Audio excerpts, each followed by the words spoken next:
எங்க ஓட்டெல்லாம் தேவைப்பட்டுச்சு. எங்களை பணி நிரந்தரம் பண்ணுவோன்னு வாக்கு கொடுத்தாங்க. இன்று பள்ளிக்கூடங்களிலும் மருத்துவமனைகளிலும் துப்புரவு பணியிலும் இருக்க வேண்டியவர்கள் தெருவில் இறங்கி போராடும் அவலம் தொடர்கிறது. இந்த நிலை மாறிட வாக்களியுங்கள் தாமரை சின்னத்திற்கு. அனுபவம் இல்லாதவங்க கிட்ட நாட்டை கொடுக்காதீங்க அப்படின்னு பெரம்பூருக்கு போய் விஜயை தாக்கியிருக்காங்க சத்யராஜோட பொண்ணு இவங்க திவ்யா.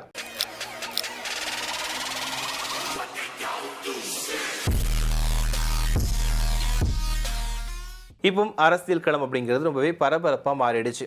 நாலா பக்கமும் அரசியல் கட்சியினர் தீவிர தேர்தல் பிரச்சாரத்தில் ஈடுபட்டு போகிறாங்க. ஒன்று எங்களுக்கு ஓட்டு போடுங்கன்னு கெஞ்சுறாங்க, இல்லைனா நாங்கள் இந்த இலவசத்தை கொடுக்குறோம், இந்த திட்டங்களை பண்ணுறோம், இதை தள்ளுபடி பண்ணுறோம், அந்த கட்சியினர் அதை பண்ண மாட்டாங்க, இதை பண்ண மாட்டாங்க அப்படின்னு ஒருத்தர் மாற்றி ஒருத்தர் குறை சொல்லி மற்ற கட்சியினர் செஞ்ச குற்றச்சாட்டுகளை சுட்டி காட்டி வாக்குகளை சேகரிச்சுட்டு போகிறாங்க. ஸோ இது ஒரு புறம் இருந்தாலுமே இன்னொரு பக்கம் நட்சத்திர பேச்சாளர்களை பயன்படுத்தி தேர்தல் பிரச்சாரத்தில் ஈடுபட்டு வராங்க. நட்சத்திர பேச்சாளர்கள் யாருன்னு பார்த்தோம்னா மக்களுக்கு அதிகமாக தெரிஞ்சவங்க. ஒன்று நடிகர் நடிகைகளாக இருப்பாங்க, இல்லைனா பெரிய தலைவர்களாக இருப்பாங்க. இப்போ முதலமைச்சர், பிரதமர் மோடி, அமித்ஷா, நடிகர் நடிகைகள் இவங்க எல்லாருமே நட்சத்திர பேச்சாளர்கள். இப்போது ஒவ்வொரு கட்சியினருமே அந்த வேலைகளில் ஈடுபட்டு போகிறாங்க. பெரம்பூர் தொகுதியை எடுத்துக்கிட்டோம்னா முதன்முறையாக தமிழக வெற்றி கழக தலைவர் களம் காண்கிறார். இதனால பெரம்பூர் தொகுதி கொஞ்சம் பரபரப்பான தொகுதியாக மாறியிருக்கு. எப்பவுமே திமுக கைவசம் தான் அந்த பெரம்பூர் தொகுதி இருக்கும். கடந்த 2021 தேர்தலில் கூட திமுக சார்பில் போட்டியிட்ட ஆர்டி சேகர் தான் வின் பண்ணார். அதுவும் அதிக வாக்குகள் வித்தியாசத்தில் வின் பண்ணார். அதிமுக தோல்வியை சந்திச்சாங்க. ஸோ இந்த டைம் விஜய் முதன்முறையாக களம் காண்கிறதுனால கண்டிப்பாக விஜய்க்கு எதிராக போட்டியிடக்கூடிய நபர் ஒரு நட்சத்திர போட்டியாளராக தான் இருப்பார், ஒரு ஸ்டாராக தான் இருப்பார் அப்படின்ற மாதிரி எல்லாருமே நினைச்சாங்க. ஏன்னா ஆர்டி சேகர் வின் பண்ணால் அவருக்கு ஏற்கனவே வாக்கு வங்கிகள் அதிகமாக இருக்குது. இன்னொரு பக்கம் விஜய் போட்டியிடுறதுனால வேற யாராவது தான் போட்டியில் இறக்குவாங்க அப்படின்னு எல்லாருமே எதிர்பார்த்தாங்க. ஆனால் திமுக கடைசி நேரத்தில் ஆர்டி சேகரையே மறுபடியுமே பெரம்பூர் தொகுதிக்கு போட்டியாளராக அறிவிச்சிட்டாங்க. ஸோ இப்படி இருக்கக்கூடிய நிலையில் விஜய்க்கு இளைஞர்களோட ஓட்டு அதிகமாக கிடைக்கிறதுக்கு வாய்ப்பு அதிகமாக இருக்குது. இது மறுக்க முடியாது. இருந்தாலும் பெரம்பூர் தொகுதியில் திமுகவோட வாக்கு வங்கி, திமுகவோட செல்வாக்குங்கிறது அதிகமாக இருக்குது. அதனால திமுக வின் பண்ணிடும் அப்படின்னு திமுக தரப்பில் நம்பிக்கையாக இருக்காங்க. இன்னொரு பக்கம் விஜய் இளைஞர்கள் நம்ம பக்கம் தான் இருக்கிறாங்க, அதனால நம்ம வாக்கு வாங்கிடலாம் அப்படின்னு அவருமே ஒரு பக்கம் நம்பிக்கையாக இருக்காரு. ஸோ இப்படி ஒருத்தர் மாற்றி ஒருத்தர் ஒவ்வொரு வியூகம் வகுத்துட்டு இருக்கக்கூடிய நிலையில் பிரச்சாரமும் பெரம்பூர் தொகுதியில் சூடுபிடிக்க ஆரம்பிச்சிடுச்சு. இதில் இன்னொரு விஷயம் கவனிக்கப்பட வேண்டிய விஷயம் என்னென்னா, இதுக்கு முன்னாடி விஜய் போட்டியிடுறாருன்னு சொன்னதுக்கு அப்புறமா இந்த தொகுதியில் சத்யராஜோட பொண்ணு திவ்யா சத்யராஜ் போட்டியிட போகிறாங்க அப்படின்ற மாதிரி தகவல் வந்துச்சு. என்னன்னா ஸ்டார் போட்டியாளர் தான் களமிறக்கணும்னு திமுக திட்டமிட்டிருக்காங்க. இதனால சத்யராஜோட பொண்ணு திவ்யாவை இறக்கிறதுக்கு திமுக திட்டம் போட்டுட்டு இருக்காங்க அப்படின்ற மாதிரி நிறைய விஷயங்கள் தகவல் வந்துச்சு. ஆனால் கடைசி நேரத்தில் பார்த்தா அவங்க போட்டிக்கு வரலை. ஆர்டி சேகர் தான் போட்டியில் இப்போ இருக்கிறாரு. இன்னொரு பக்கம் பார்த்தா திவ்யா ஆரம்பத்தில் இருந்தே தமிழக வெற்றி கழகத்தை எதிர்த்துட்டு தான் வராங்க. திமுகவுக்கு சப்போர்ட் பண்ணிட்டு இருக்காங்க. ஆனால் தமிழக வெற்றி கழகத்தை பற்றி நிறைய விமர்சனங்கள் முன் வச்சுட்டு தான் வராங்க. ஸோ இப்போ பெரம்பூர் தொகுதியில் திவ்யா பிரச்சாரத்துக்கு போனாங்க. அங்கே தான் விஜயை வச்சு வாங்குன்னு வாங்கியிருக்காங்க. அதுவும் நிறைய விஷயங்களை பற்றி பேசியிருக்காங்க. அது என்னன்னு பார்த்தோம் அப்படின்னா, இப்போ எனக்கு ஒன்று தோணுச்சுன்னா உங்கள் வீட்டுக்கு நான் டீ குடிக்கணும்னு நினச்சா குடிச்சிட்டு போவேன், ஆனால் விஜய் அதை பண்ணுவாரா அப்படின்ற மாதிரி ஒரு கேள்வி வச்சுருக்காங்க. இதை எதை சுட்டி காட்டி பேசுகிறாங்க அப்படின்னா, விஜய் பாதிக்கப்பட்டவங்க வீட்டுக்கே டைரெக்டாக போக மாட்டாரு, தன்னோட இடத்துக்கு கூப்பிட்டு பார்க்குறாரு. அப்படி இருக்கப்போ விஜய் நீங்கள் கூப்பிட்டு உங்கள் வீட்டுக்கு வருவாரா? கண்டிப்பாக மாட்டார். நான் உங்களுக்காக நிற்பேன், உங்களுக்கு ஒரு பிரச்சனை அப்படின்னா கண்டிப்பாக உங்களோட நிற்பேனே தவிர நான் எங்கேயுமே பயந்து ஓட மாட்டேன் அப்படின்ற மாதிரி சொல்லியிருக்காங்க திவ்யா. ஆனால் விஜய் அப்படி ஓடிடுவார், விஜய் வரலாம் மாட்டார், பிரச்சார டைமில் வேணால் வருவார், அதுவும் வீட்டுக்குலாம் வர மாட்டார், சுற்றிட்டு போயிடுவார் அப்படின்ற மாதிரி திவ்யா சொல்லியிருக்காங்க.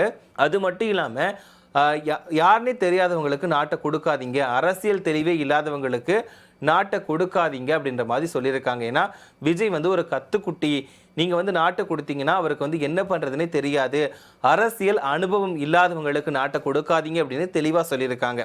இதனால் என்ன தெரியுதுன்னா, விஜய்க்கு அரசியல் அனுபவம்ங்கிறது கிடையவே கிடையாது, பூஜ்ஜியம் தான். ஸோ திமுகவுக்கு தான் அது எல்லாமே இருக்குது, தயவு செஞ்சு திமுகவுக்கு ஓட்டு போடுங்க அப்படின்னு சத்யராஜோட பொண்ணு சொல்லியிருக்காங்க. அது மட்டும் இல்லாமல் நீங்கள் நினைப்பீங்க சத்யராஜோட பொண்ணு ஆடம்பரமாக வளர்க்கப்பட்டிருக்கலாம், எனக்கு பென்ஸு காரு, இந்த ஆபரங்கள் வைரங்கள் இதெல்லாம் போட்டுட்டு அலையணும், பந்தா பண்ணணும்லாம் என்னமே கிடையாது. நான் வந்து அதுக்கு அடிமை கிடையாது. நான் வந்து சாதாரண பொண்ணு மாதிரி தான் வளர்க்கப்பட்டிருக்கேன்.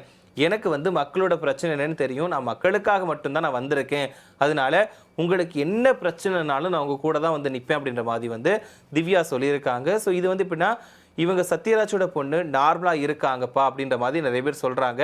அது மட்டும் இல்லாமல் விஜயை எதிர்க்கிறதுக்காக தான் திமுக ஒரு சில பேரை இறக்கி விட்டுருக்காங்க. அதில் இவங்களும் ஒருத்தர்.